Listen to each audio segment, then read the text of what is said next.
Turkey, Azerbaijan ಹಾಗೆ ಪಾಕಿಸ್ತಾನ ಕೂಡ ಇವತ್ತು ಇರಾನ್ನ ವಿರುದ್ಧವಾಗಿ ನಿಂತಿದೆ. ಒಂದು ಅರ್ಥದಲ್ಲಿ ಇತರೆ ಮುಸಲ್ಮಾನ್ ರಾಷ್ಟ್ರಗಳು ಒಂದು ಕಡೆ, ಇರಾನ್ ಒಂದು ಕಡೆ ಅಂತ ಆಗ್ತಾ ಇದೆ. ಆದರೆ ನನ್ನ ಕೈಯಲ್ಲಿ all India Muslim personal law ಬೋರ್ಡ್ನ ಒಂದು ಪ್ರೆಸ್ ನೋಟ್ ಇದೆ ಸರ್, 2 ದಿನ ಹಳೆಯದು. ಆದರೆ ಭಾರತದಲ್ಲಿರ್ತಕ್ಕಂಥ ಮುಸಲ್ಮಾನರು ಮಾತ್ರ ಈಗಲೂ ಖೊಮೇನಿ ಪರವಾಗಿ ಕಣ್ಣೀರು ಹಾಕ್ತಿದ್ದಾರೆ, ಇರಾನ್ ಪರವಾಗಿ ಭಾರತ ನಿಲ್ಲಬೇಕು ಅಂತಿದ್ದಾರೆ.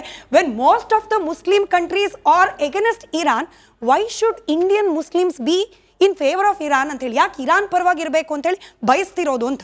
ಒಳ್ಳೆ ಪ್ರಶ್ನೆ. ಏನಂದರೆ ಭಾರತದಲ್ಲಿ ಇರತಕ್ಕಂಥ ಮುಸಲ್ಮಾನರು 90% ಸುನ್ನಿಗಳು, ಇರಾನ್ ಬಂದು ಶಿಯಾ. ಇದರಲ್ಲೇ ಗೊತ್ತಾಗಬೇಕಿದೆ ನೋಡಿ, ನ್ಯಾಯಕ್ಕೋಸ್ಕರ ನಿಂತ್ಕೊಳ್ಳುವ ಸಮುದಾಯ ಅಂತ.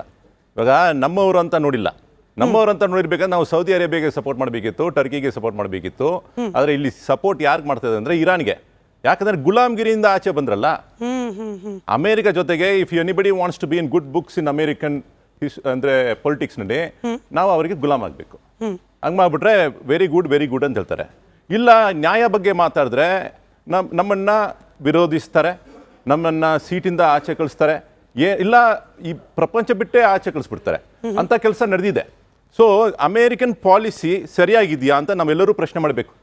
ಅವರ ನೀತಿ ಪ್ರಕಾರ ನಾವೆಲ್ಲರೂ ಅದೇ ರೀತಿ, ನಮ್ಮ ರಾಜಕಾರಣಿಗಳು ಅದೇ ರೀತಿ ಮಾಡಿದರೆ ನಮ್ಮ ಸಮೂಹ ಏನಾಗುತ್ತೆ, ನಮ್ಮ ದೇಶ ಏನಾಗುತ್ತೆ ಅಂತ ನಾವು ಪ್ರಶ್ನೆ ಮಾಡಬೇಕಿದು. Is Trump a role model for the entire world? Is Iran the role model sir ಇವಾಗ ಮುಸಲ್ಮಾನರಿಗೆ? ಯಾಕಂದ್ರೆ ನೀವು ಹೇಳ್ತಿದ್ರಿ ಶಿಯಾ ಮುಸ್ಲಿಂ ಅನ್ನೋ ಭೇದ ಭಾವ ನೋಡ್ಲಿಲ್ಲ, ನಮ್ಮವರು ಅಂತ ಬಂದಾಗ ಎಲ್ಲರೂ ಒಗ್ಗಟ್ಟಾಗಿ ನಿಂತ್ಕೊಳ್ರು ಅಮೆರಿಕಾದ ವಿರುದ್ಧ, ಸರಿಯೇ. ಆದರೆ ಅಜರ್ಬೈಜಾನ್ನಲ್ಲಿ ಸರ್, ನನ್ನ ಹೋಮ್ವರ್ಕ್ ಕರೆಕ್ಟ್ ಇದ್ರೆ, ನೀವು ತಪ್ಪಿದ್ರೆ ಕರೆಕ್ಟ್ ಮಾಡಿ, ಮೋರ್ ದ್ಯಾನ್ 60% ಇರೋದು ಶಿಯಾ ಮುಸಲ್ಮಾನರು. ಇರಾನ್ ಇವತ್ತು ಹೋಗಿ ಅಜರ್ಬೈಜಾನ್ ಮೇಲೂ ಕೂಡ ದಾಳಿ ಮಾಡುತ್ತೆ ಅಂದರೆ ಯಾವ ಒಗ್ಗಟ್ಟು ಸರ್? ನಾವು ಶಿಯಾನೂ ನೋಡಲ್ಲ, ಸುನ್ನಿನೂ ನೋಡಲ್ಲ, ಕ್ರಿಶ್ಚಿಯನ್ರು ನೋಡಲ್ಲ, ಯಹೂದಿಗಳನ್ನು ನೋಡಲ್ಲ, ನಾವು ಹೊಡಿತಾ ಇರ್ತೀವಿ.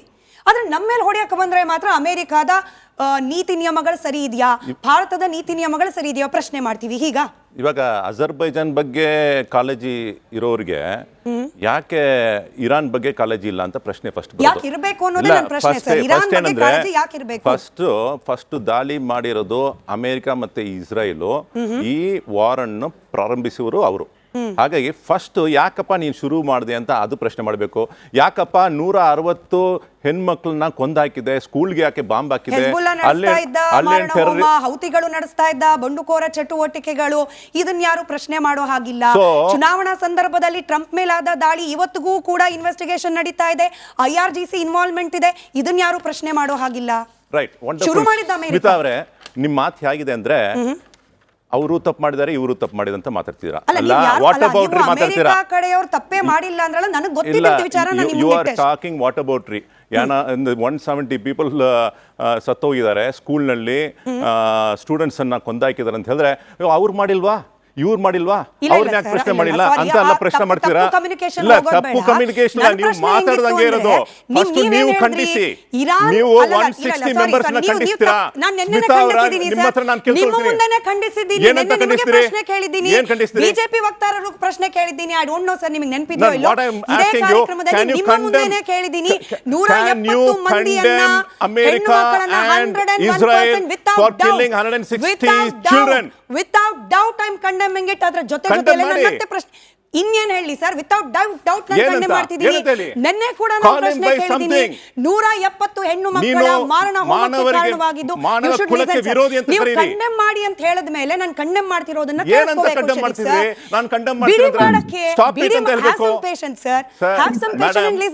ಕಂಡೆಮ್ ಮಾಡಿ ಅಂದ್ರಿ, ನಾನು ಮಾಡ್ತಿದ್ದೀನಿ, ಕೇಳಿಸ್ಕೊಳಕ್ ರೆಡಿ ಇಲ್ಲ ಅಂದ್ರೆ ಇದು ಯಾವ ತರ? ನಾನು ಕಂಡೆಮ್ ಮಾಡ್ತಾ ಶರೀಫ್ ಸರ್, ನಾನು ಮತ್ತೊಮ್ಮೆ ಕ್ಲಾರಿಫಿಕೇಶನ್ ಕೊಡ್ತಿದ್ದೀನಿ. ನನ್ನ ಪ್ರಶ್ನೆ ಇದ್ದಿದ್ದು, ಶುರು ಮಾಡಿದ್ದು ಅಮೆರಿಕ ಅಂತ ಹೇಳಿದ್ರಲ್ಲ, ಹಾಗಾದ್ರೆ ಅಮೆರಿಕಾದ ಈಗಿರುವ ಪ್ರೆಸಿಡೆಂಟ್ ಚುನಾವಣೆ ಸಂದರ್ಭದಲ್ಲಿ ಶುರು ಮಾಡಿದ್ದು ಯಾರು ಅನ್ನೋ ನನ್ನ ಅನುಮಾನವನ್ನು ಪ್ರಶ್ನೆಯಾಗಿ ಕೇಳಿದೆ. ನಾನು ಮತ್ತೊಮ್ಮೆ ನಿಮ್ಮ ಗಮನಕ್ಕೆ, ವೀಕ್ಷಕರ ಗಮನಕ್ಕೆ ತರ್ತಾ ಇದ್ದೀನಿ. 170 ಹೆಣ್ಣು ಮಕ್ಕಳ ಮಾರಣ ಹೋಮಕ್ಕೆ ಕಾರಣವಾಗಿದ್ದು ಅಕ್ಷಮ್ಯ ಅಪರಾಧ. ಅದರ ಜೊತೆಯಲ್ಲೇ ಶ್ರೀಕಾಂತ್ ಶೆಟ್ಟಿ, ಇದನ್ನು ನಾವು ಪ್ರಶ್ನೆ ಮಾಡಬೇಕಾಗುತ್ತೆ. ಇರಾನ್ ಅಲ್ಲಿ ಇರ್ತಕ್ಕಂಥ ಹೆಣ್ಣು ಮಕ್ಕಳು ದೇಶ ಬಿಟ್ಟು ಆಚೆ ಹೋಗ್ಲಿಕ್ಕೆ ಪಾಸ್ಪೋರ್ಟ್ ಪಡೆದುಕೊಳ್ಬೇಕು ಅಂದ್ರೆ ಪರ್ಮಿಷನ್ ಯಾರು ತಗೊಳ್ಬೇಕು? ಗಂಡನ ಹತ್ರ. 13 ವರ್ಷದ ಕೆಳಗಿನ ಹೆಣ್ಣು ಮಕ್ಕಳು, ಅದು ಎಷ್ಟು ಲಕ್ಷ ಸಾವಿರ ಕೋಟಿ ಸಂಖ್ಯೆಯಲ್ಲಿದ್ದಾರೋ ಗೊತ್ತಿಲ್ಲ, ಅವ್ರು 13 ವರ್ಷದ ಕೆಳಗಡೆ ಇರೋ ಹೆಣ್ಣು ಮಕ್ಕಳು ಮದುವೆ ಆಗ್ಬಿಡ್ಬೋದು ಕೋರ್ಟ್ನ ಪರ್ಮಿಷನ್ ಸಿಕ್ಬಿಟ್ರೆ. ಆ ಆಸ್ತಿಯಲ್ಲಿ ಸಮಪಾಲಿಲ್ಲ, ಸತ್ತಾಗ್ಲೂ ಸಮ ಮರ್ಯಾದೆ ಇಲ್ಲ. 170 ಹೆಣ್ಣು ಮಕ್ಕಳಿಗೆ ಸಲ್ಲಬೇಕಾಗಿದ್ದ ಗೌರವ ಸಿಗಬೇಕಾಗಿತ್ತು, ಅವರ ಮಾರಣ ಹೋಮ ಖಂಡನೀಯ. ಹಾಗಾದ್ರೆ ಇರಾನ್ನಲ್ಲಿ ದಬ್ಬಾಳಿಕೆಯಲ್ಲಿ ಬದುಕ್ತಿದ್ರಲ್ಲ ಹೆಣ್ಣು ಮಕ್ಕಳು, ಈ ಖೊಮೇನಿ ಆಡಳಿತದಲ್ಲಿ ಅದನ್ನ ಪ್ರಶ್ನೆ ಮಾಡೋ ಹಾಗಿಲ್ವಾ ಶ್ರೀಕಾಂತ್ ಶೆಟ್ರೆ? ನೋಡಿ, ನಮ್ಮ ದೇಶದಲ್ಲಿ ಯಾರೋ ಒಬ್ಬ ಕ್ರಿಮಿನಲ್ ಅನ್ನ ಕೂಡ ಸಾರ್ವಜನಿಕವಾಗಿ ನೇಣುಗಂಬಕ್ಕೆ ಏರಿಸುವಂತ ಪದ್ಧತಿ ಇಲ್ಲ. ಆದ್ರೆ ಕ್ರೈನ್ ನಲ್ಲಿ ಹೆಣ್ಣು ಮಕ್ಕಳನ್ನ ಬಹಿರಂಗವಾಗಿ ನೇತು ಹಾಕುವಂತ ನಿಮ್ಗೆ 10 ದೃಶ್ಯಗಳು ಇರಾನ್ ನಿಂದ ಈಗ ಪೋಸ್ಟ್ ಆಗ್ತಾ ಇವೆ. ಯಾಕಂದ್ರೆ ಇಷ್ಟು ಹೆಣ್ಣು ಮಕ್ಕಳ ಮೇಲೆ ದೌರ್ಜನ್ಯ. ಹಿಜಾಬ್ನ ವಿರುದ್ಧ ಯಾರೆಲ್ಲ ಹೋರಾಟ ಮಾಡಿದ್ದಾರೆ, ಸಮಾನತೆಗಾಗಿ ಯಾರು ಹೋರಾಟ ಮಾಡಿದ್ದಾರೆ, ಅಲ್ಲಿರುವಂತಹ ಕ್ರೂರವಾದಂತಹ ಮಹಿಳಾ ವಿರೋಧಿ ಕಾನೂನುಗಳ ವಿರುದ್ಧ ಶಿಕ್ಷಣಕ್ಕಾಗಿ ಯಾರು ಹೆಣ್ಣು ಮಕ್ಕಳು ಹೋರಾಟ ಮಾಡಿದ್ದಾರೆ ಅಂತವರನ್ನ ಬಹಿರಂಗವಾಗಿ ಗಲ್ಲಿಗೆ ಹಾಕುವಂತ ಕೆಲಸವನ್ನು ಮಾಡಿದ್ದಾರೆ ಇವರು. 5700 ಹೆಣ್ಣು ಮಕ್ಕಳ ಇವತ್ತಿನವರೆಗೆ ಅವರ ಮನೆಯವರಿಗೆ ಅವರ ಅಡ್ರೆಸ್ ಇಲ್ಲ, ಎಲ್ಲಿ ಹೋಗಿದ್ದಾರೆ ಅನ್ನೋದೇ ಇಲ್ಲ. ಅವರು ಮಾಧ್ಯಮಗಳ ಮುಂದೆ ಬಂದು ಅಳ್ತಾ ಇದ್ದಾರೆ. ಇವರು ನೋಡಿ, ನಾನು ಬಹಳ ಚೆನ್ನಾಗಿ ಅವ್ರು ಹೇಳ್ತಾ ಇದ್ದಾರೆ ಮಾನವ ಹಕ್ಕುಗಳ ಬಗ್ಗೆ. ಇದೇ ಅಲ್ ಬಶರ್ ಸಿರಿಯಾದ ಒಳಗಡೆ ಅವನ ಇಡೀ ರೆಜಿಮ್ ಅಲ್ಲಿ 5 ಲಕ್ಷ ಜನ ಸುನ್ನಿ ಮುಸಲ್ಮಾನರನ್ನ ಕೊಂದಿದ್ದಾನೆ. ನೀವು ಬಹಳ ವಿಚಿತ್ರ ಅಂತ ಅನ್ಸತ್ತೆ ನಮಗೆ. ಡಮಾಸ್ಕಸ್ ನ ಆಸ್ಪಾಸ್ ನಲ್ಲಿ ಕೆಮಿಕಲ್ ಬಾಂಬ್ ಗಳನ್ನ ಹಾಕಿ ಅಲ್ಲಿರುವಂತಹ ಪ್ರತಿಭಟನಾಕಾರರನ್ನ ಕೊಂದು ಹಾಕುವಂತ ಕೆಲಸವನ್ನ ಅಲ್ ಬಶರ್ ಮಾಡಿದ. ಈ ಶಿಯಾ ಸುನ್ನಿಗಳ ಗಲಾಟೆಗಿಂತ ನಮಗೆ ಇವತ್ತು ಮಾನವತಾವಾದ ಮುಖ್ಯ ಅನ್ನೋದನ್ನ ಇವರು ಈಗ ಏನ್ ಒತ್ತಿ ಹೇಳ್ತಾ ಇದಾರಲ್ಲ, ಮಾನವತಾವಾದ ಅಂತ ಆದಾಗ ಬಲೂಚಿಸ್ತಾನದಲ್ಲಿ ನಡೀತಾ ಇರುವಂತಹ ದಬ್ಬಾಳಿಕೆ ಬಗ್ಗೆ ಯಾಕೆ ಭಾರತದಲ್ಲಿ ಪ್ರತಿಭಟನೆ ಆಗಲ್ಲ? ಅಲ್ ಬಶರ್ನ ವಿರುದ್ಧ ಯಾಕೆ ಪ್ರತಿಭಟನೆ ಆಗ್ಲಿಲ್ಲ? ಈ ಹಿಂದೆ ಖೊಮೇನಿ ರೆಜಿಮ್ ನಲ್ಲಿ ಆದಂತಹ ಇಷ್ಟೆಲ್ಲ ಹತ್ಯೆಗಳ ಬಗ್ಗೆ ಭಾರತದಲ್ಲಿ ಯಾವತ್ತೂ ಕೂಡ ಒಂದೇ ಒಂದು ಧ್ವನಿ ಯಾಕೆ ಹೇಳಲಿಲ್ಲ? ಇದೇ ಸದ್ದಾಂ ಹುಸೇನ್ ಕುರ್ದಿಶ್ಗಳನ್ನ ಎಷ್ಟೋ ಜನ ಲಕ್ಷಾಂತರ ಸಂಖ್ಯೆಯಲ್ಲಿ ಏರ್ ಸ್ಟ್ರೈಕ್ ಮಾಡಿ ಅವನ್ನ ಹೊಡೆದು ಹಾಕಿದಂತ ಉದಾಹರಣೆಗಳಿತ್ತಲ್ಲ. ಆಗ ಭಾರತದಲ್ಲಿ ಎಲ್ಲಿ ಪ್ರತಿಭಟನೆಗಳಾಯ್ತು? ಒಂದು ಪ್ರತಿಭಟನೆ ಆಗಿರೋದನ್ನ ನೀವು ತೋರಿಸಿ ನೋಡೋಣ ಮಾನವತಾವಾದಿಗಳು. ಇದು ಕೇವಲ ಮತ್ತು ಕೇವಲ ಭಾರತೀಯ ಮುಸಲ್ಮಾನರಿಗೆ ಒಂದು ದೊಡ್ಡ ಐಡೆಂಟಿಟಿ ಕ್ರೈಸಿಸ್ ಇದೆ. ನಾವು ಯಾರು ಅನ್ನೋದನ್ನ ಅವರು ಅಲ್ಲಿ ಹೋಗಿ ಹುಡುಕ್ತಾರೆ ಈಗ. ಆಯ್ತು, ಹಂಗಂದ ಮಾತ್ರಕ್ಕೆ ಇರಾನ್ನ ಸುಪ್ರೀಂ ಲೀಡರ್ ನನ್ನ ಹೊಡೆದಾಕಿದ್ದು ಸರಿ ಅಂತ ಹೇಳಿ ಡಿಫೆಂಡ್ ಮಾಡ್ಕೊಳ್ಳಿಕ್ಕಾಗತ್ತಾ? ಅಲ್ಲಿಗೆ ಏನ್ ವ್ಯತ್ಯಾಸ ಬಂತು? ಅದೇ ಪ್ರಶ್ನೆ ಕೇಳ್ತಿದ್ದಾರೆ ಶರೀಫ್ ಅವರು. ನೋಡಿ ಸ್ಮಿತಾ ಅವರೇ, ನೋಡಿ, ನೀವು ಅಮೆರಿಕದಂತ ದೇಶಗಳನ್ನ, ರಷ್ಯಾದಂತ ದೇಶಗಳನ್ನ ನಂಬಿಕೊಂಡು ದೇಶ ನಡೆಸ್ತೀರಿ ಅಂತಾದ್ರೆ ನೀವು ಅವರು ಮಾಡುವಂತ ಎಲ್ಲಾ ಆಟಗಳಲ್ಲಿ ನೀವು ದಾಳಗಳಾಗಿ ಬಳಕೆ ಆಗ್ತೀರಿ. ಇದೇ ಇರಾನ್ ಮತ್ತು ಇರಾಕ್ನ ಗಲಾಟೆಗಳಾಗುವಾಗ ಇರಾಕ್ ನೀವು ಇಸ್ರೇಲ್ ಕಾಂಟ್ರೋ ಒಪ್ಪಂದದ ಬಗ್ಗೆ ಒಮ್ಮೆ ತೆಗೆದು ನೋಡಿದ್ರೆ ನಿಮ್ಗೆ ವಿಚಿತ್ರ ಅಂತ ಅನ್ಸುತ್ತೆ. ಇರಾಕ್ ಮತ್ತು ಇರಾನ್ ಫೈಟ್ ಮಾಡ್ತಾ ಇರ್ಬೇಕಿದ್ರೆ ಇರಾನ್ ಆವತ್ತು ಬದ್ಧ ದ್ವೇಷವನ್ನ ಮಾಡ್ತಾ ಇತ್ತು ಇಸ್ರೇಲ್ನ ಜೊತೆ. ಆದ್ರೆ ಎಲ್ಲಾ ಆಯುಧಗಳನ್ನ ಖರೀದಿ ಮಾಡಿದ್ದು ಯಾರಿಂದ? ಇಸ್ರೇಲ್ನಿಂದ, ಅಮೆರಿಕದಿಂದಲೇ. ಅಂದ್ರೆ ಇವರೆಲ್ಲರೂ ಕೂಡ ಅವರವರ ಅನುಕೂಲಕ್ಕೆ ತಕ್ಕ ಹಾಗೆ ಇಸ್ರೇಲ್ ಅನ್ನ, ಅಮೆರಿಕವನ್ನ ಬಳಸ್ಕೊಂಡು ಆನಂತರ ಅವರಿಗೆ ತಿರುಗಿ ಬಿಟ್ಟರೆ ಅವರು ಬಿಡ್ತಾರ. ನೀವೀಗ ಇಷ್ಟೆಲ್ಲ ಇಸ್ರೇಲ್ ಅಮೆರಿಕವನ್ನ ದ್ವೇಷ ಮಾಡುವಂತ ಇವರು ಮೊದಲ ಬಾರಿಗೆ ಇವರಿಗೆ ತೈಲವನ್ನ ಹುಡುಕಿ ಕೊಟ್ಟವ್ರು ಯಾರ್ರಿ?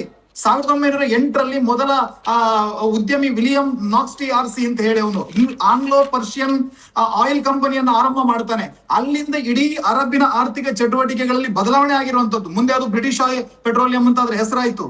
ಇವತ್ತು ಅಲ್ಲಿರುವಂತ ಎಲ್ಲಾ ಕಂಪನಿಗಳು ಏನಾಯ್ತು ಸರ್? ಏನಾಯ್ತು?